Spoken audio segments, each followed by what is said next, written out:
En estos breves minutos vamos a tratar de repasar la utilidad de la ecocardiografía tridimensional para evaluar el área de implante de válvula aórtica, en especial dirigido a implante percutáneo. Como sabemos, la raíz aórtica, el anillo aórtico, la porción inicial de la aorta ascendente son estructuras de mucha importancia para la determinación del área de implante, pero la ecocardiografía bidimensional no nos permite estimar con precisión la anatomía de esta región, porque esta región tridimensional tiene una forma que no es simétrica. Puntualmente, cuando medimos, por ejemplo, el diámetro del anillo, una región virtual definida por los nadires, la región más baja de inserción de las valvas semilunares, si medimos ese diámetro en el eje largo y asumimos un tracto de salida perfectamente circular, habitualmente vamos a estar equivocando el cálculo porque el tracto de salida no es circular, sino que por el contrario suele ser elíptico o adoptar formas irregulares. Nuestro grupo evaluó la anatomía del tracto de salida y pudimos ver que no solamente tiene un diámetro mayor y un diámetro menor diferentes, lo cual lo hace habitualmente elíptico, sino que además cambia dramáticamente de forma durante el ciclo cardíaco, siendo sus áreas mayores durante las fases sistólicas y menores durante las fases diastólicas. El cambio en la forma del tracto de salida y en el área se da especialmente a expensas del diámetro menor, el diámetro que va desde el septum hacia la región de la fibrosa microaórtica, siendo escaso el cambio del diámetro mayor. Por lo tanto, ese cambio de área que es significativo se da a expensas de una modificación especialmente del diámetro menor. Como podemos ver, el área cambia y cambia en valores significativos de hasta el 17% o más respecto de una fase sistólica a una fase diastólica. Por eso es tan importante medir con una herramienta tridimensional como puede ser la ecocardiografía 3D, la tomografía y también la resonancia, y medirla en una fase específica del ciclo que habitualmente es una fase mesosistólica.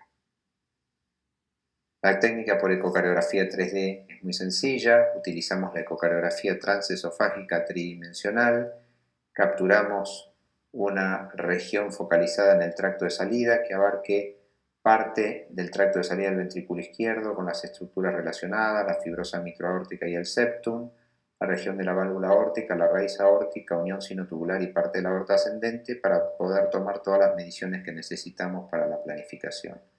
Es importante, por supuesto, el gatillado, y si queremos tener más resolución temporal deberemos incorporar más de un latido de manera tal de que estos latidos gatillados se puedan fusionar. Para eso es muy importante la regularidad del ritmo cardíaco y que el paciente mantenga una adecuada apnea.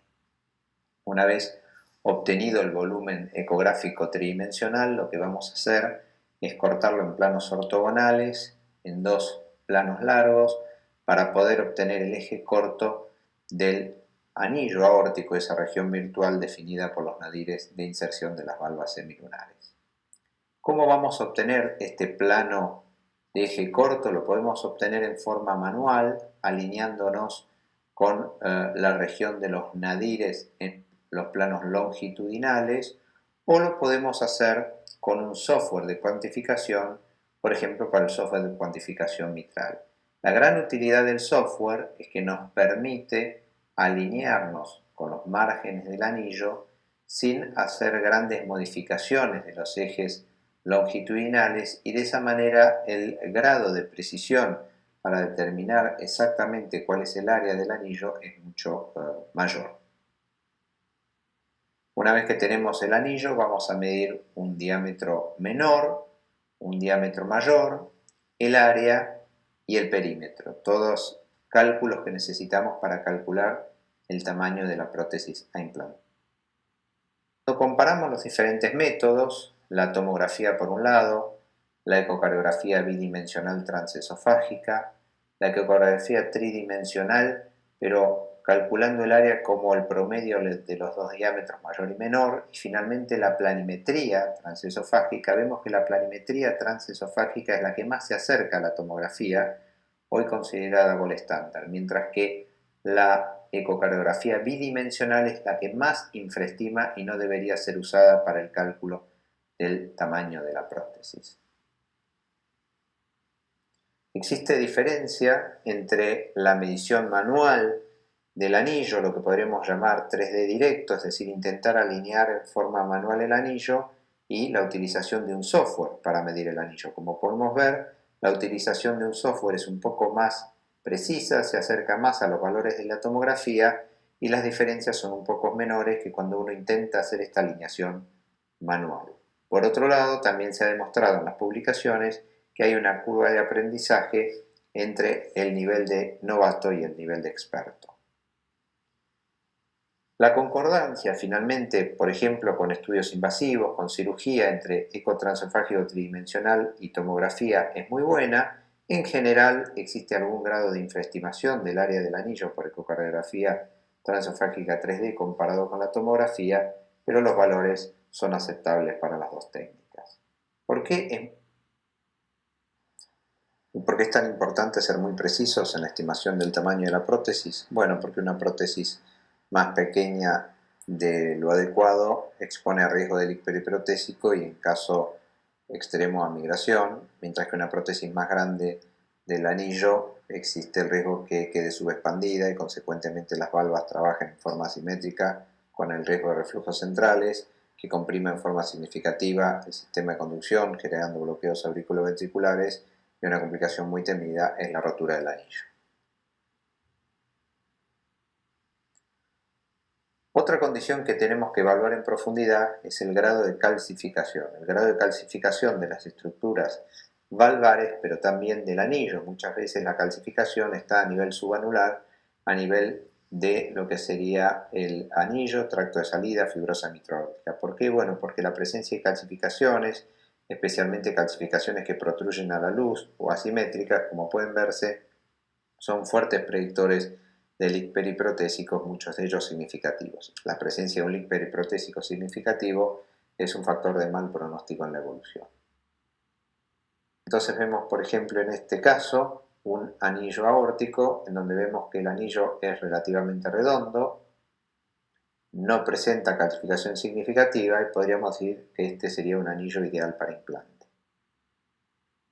Acá vemos una situación muy frecuente que podríamos llamar clásica, que es un anillo relativamente asimétrico con un diámetro menor más pequeño que el diámetro mayor y la presencia de una calcificación focal que protruye a la luz.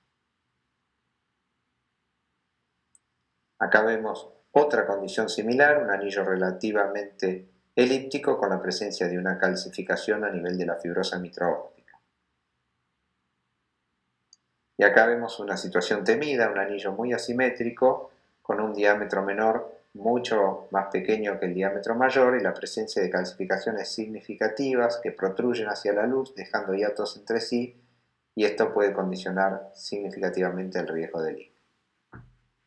Otra herramienta muy útil dentro de la ecocardiografía transesofágica es la posibilidad de hacer una planimetría a la válvula aórtica, en especial cuando queremos determinar el área valvular si tenemos dudas de la severidad.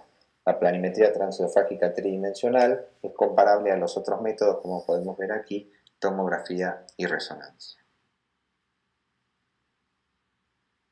También podemos evaluar muy bien la raíz y los senos de Valsalva, la presencia de simetría o asimetría de alguno de los senos, la morfología de la válvula aórtica, si es trivalva o si es bicúspide. Podemos evaluar la unión sinotubular y la presencia de calcificaciones a dicho nivel. Y otro dato que es muy importante es la altura de los ostium coronarios. Podemos ver acá con tomografía y con ecocardiografía cómo pueden medirse de manera comparable la altura del ostium coronario izquierdo y la altura del ostium coronario derecho.